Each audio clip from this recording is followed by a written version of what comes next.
Dr. Muhammad Yunus is a remarkable man. He is known around the world. Why? Because he helps people. He helps people escape poverty.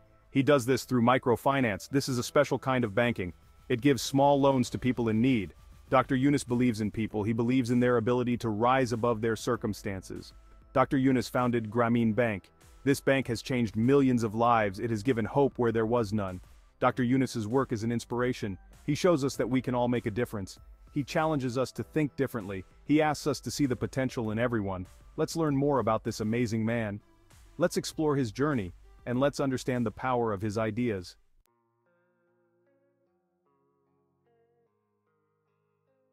Dr. Yunus saw a problem. Banks weren't helping the poor. They needed money to start businesses. But banks wouldn't give them loans. Dr. Yunus thought this was wrong.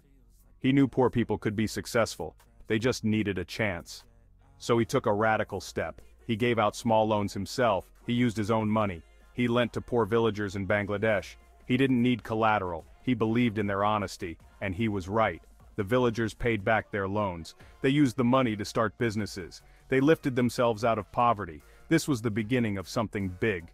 It was the start of microfinance as we know it. Dr. Yunus proved that poor people are creditworthy. He showed the world that even small loans can have a huge impact. His work is a testament to the power of trust and opportunity.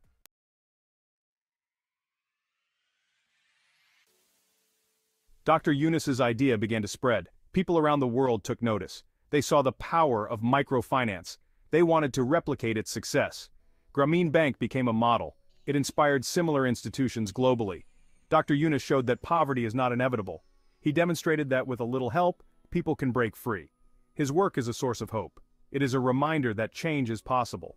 In the following sections, we'll delve deeper into Dr. Yunus's life. We'll explore his journey, we'll understand how he came to create such a revolutionary system, and we'll see the far-reaching impact of his work.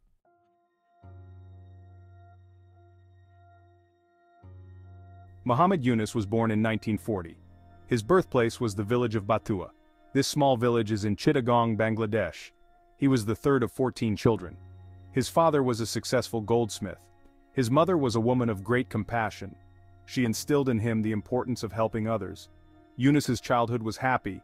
He grew up surrounded by a large and loving family. But life in rural Bangladesh was not easy. Poverty was all around. Yunus saw firsthand the struggles that people faced. He witnessed the challenges of farmers. He observed the hardships of small traders. These experiences stayed with him. They planted the seeds of empathy. These seeds would later grow into his passion for social justice.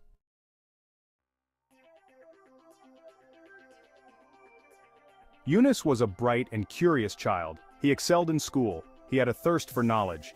He completed his secondary education in Chittagong. He then went on to study economics. He earned his bachelor's degree from Dhaka University in 1960. His pursuit of education didn't stop there. He received a Fulbright scholarship to study in the United States. He earned his PhD in economics from Vanderbilt University in 1969. His studies deepened his understanding of economics. But his time in America also opened his eyes to the stark inequalities that existed in the world.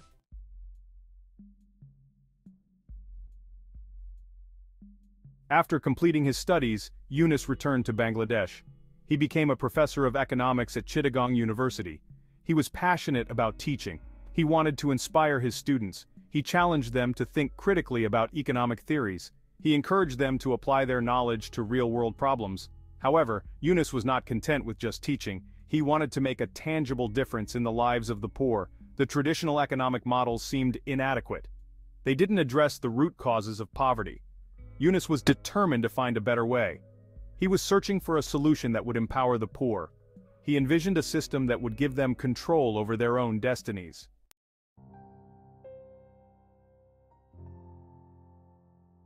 In 1971, Bangladesh gained independence. The country was ravaged by war.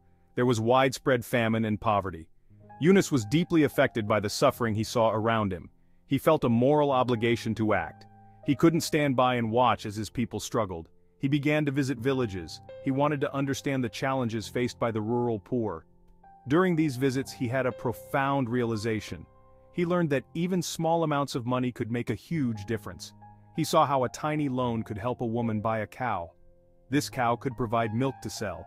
The income could lift her family out of poverty. This realization was a turning point in Yunus's life. It was the spark that ignited his revolutionary idea, the concept of microcredit.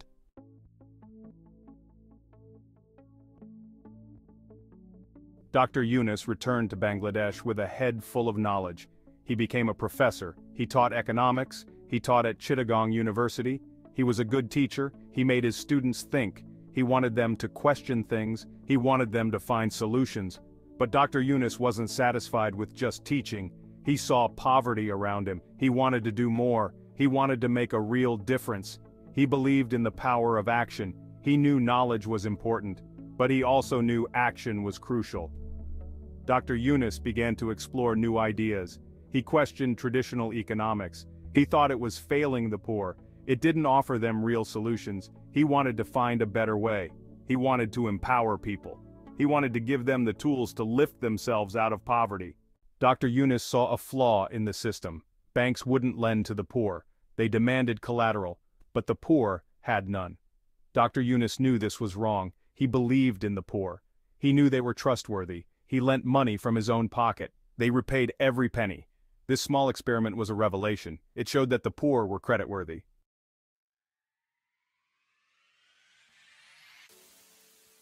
Dr. Yunus realized something powerful. Small loans could make a big difference. They could help people start businesses. They could help people escape poverty. This realization was the genesis of microcredit. It was a simple yet radical idea. Traditional banks focused on the wealthy.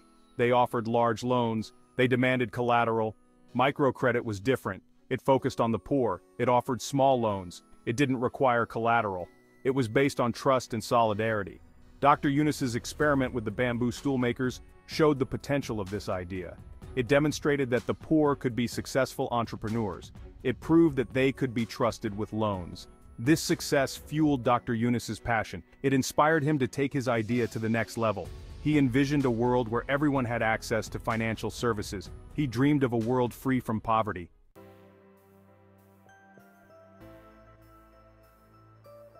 Turning vision into reality. Dr. Yunus knew he had to scale up his idea. He couldn't keep lending money from his own pocket. He needed a more sustainable solution. He envisioned a bank, but not just any bank. This bank would be different. It would cater to the needs of the poor. It would be owned by the poor themselves. In 1976, Dr. Yunus decided to formalize his lending program.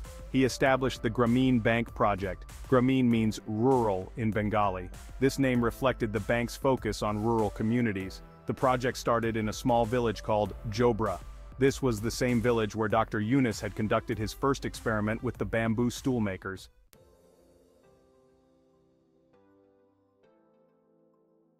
The Grameen Bank project quickly gained traction. People were drawn to its unique approach. It wasn't just about lending money, it was about empowering people. It was about giving them a hand up, not a handout. The project's success caught the attention of the Bangladeshi government. In 1983, the government officially recognized Grameen Bank as an independent bank. This was a major milestone. It gave the bank legitimacy. It opened up new avenues for growth and expansion. Grameen Bank was no longer just a project. It was a fully fledged financial institution.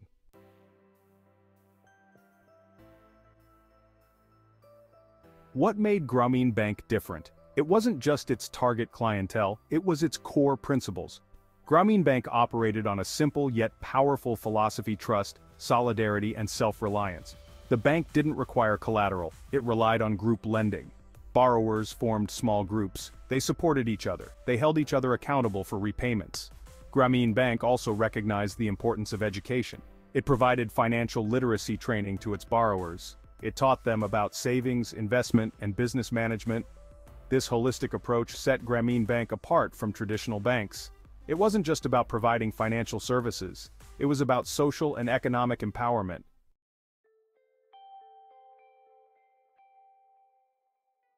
Section 4. Overcoming early obstacles. The path to success wasn't easy. Grameen Bank faced skepticism and resistance from the start. Traditional bankers scoffed at the idea of lending to the poor. They predicted that the bank would fail. They said the poor would never repay their loans. But Dr. Yunus and his team persevered. They believed in their vision. They knew they were onto something transformative, and they were right. Despite the challenges, Grameen Bank thrived. The loan repayment rate was remarkably high. The bank's success proved the skeptics wrong. It demonstrated that the poor were not only creditworthy, but also capable of managing their finances responsibly. Grameen Bank's success was a testament to the power of innovation, determination, and a deep-seated belief in human potential.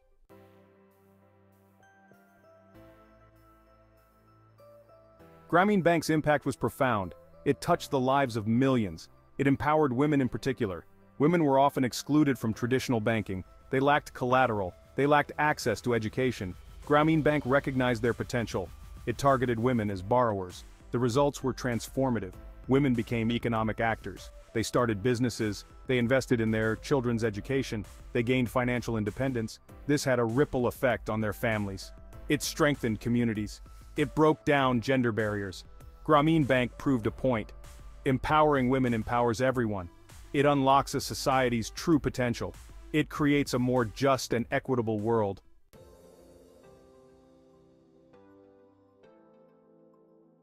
Microcredit became a powerful tool. It helped people escape poverty. It gave them a chance to improve their lives. It provided a pathway to a better future.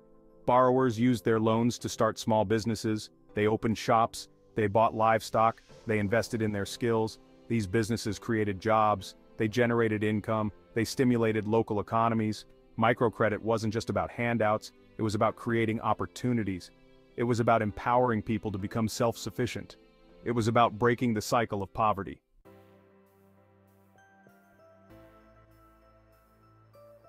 The impact of microcredit extended beyond economics. It had a positive impact on health, improved education levels, and promoted gender equality.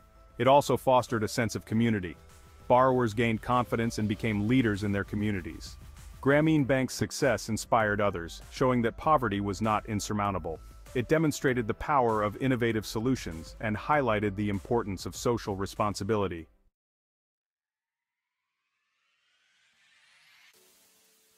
Grameen Bank's model spread rapidly. It was replicated in countries around the world, from Asia to Africa, from Latin America to the Middle East. Microfinance institutions flourished, adapting the Grameen model to local contexts and reaching millions of people. Microcredit became a global movement, gaining recognition from international organizations and support from governments and NGOs. It became a key strategy in the fight against poverty.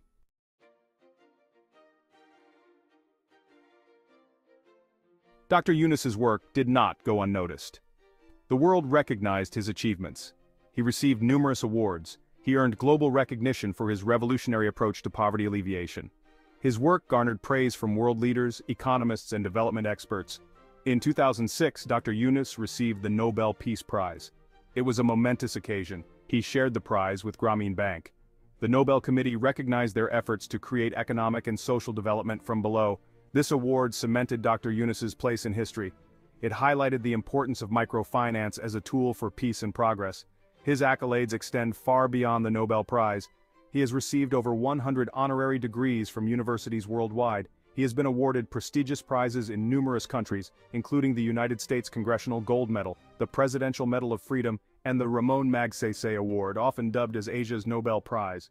Dr. Yunus's work continues to inspire. He is a global icon. He is a champion for the poor. Small actions can have a big impact. He has sparked a global movement for social change. He has empowered the poor. He inspires others to take action. Dr. Muhammad Yunus's life is a testament to the power of one person's vision. He saw the pervasive grip of poverty and refused to accept it as fate. With determination, he built Grameen Bank, transforming lives and communities. His journey shows that hope can blossom even in the most challenging circumstances. He ignited a global movement, inspiring innovative solutions to poverty and inequality. Empowering women, he showed, is a powerful economic engine for progress. Dr. Yunus's vision extends beyond microcredit. He envisions a world without poverty, where everyone can reach their full potential. Poverty is a man-made problem with solutions. His optimism urges us to challenge the status quo, rethink poverty beyond economic indicators. Access to healthcare, education, and opportunities should be a right. His message is for everyone, not just leaders. Examine our roles in perpetuating inequality.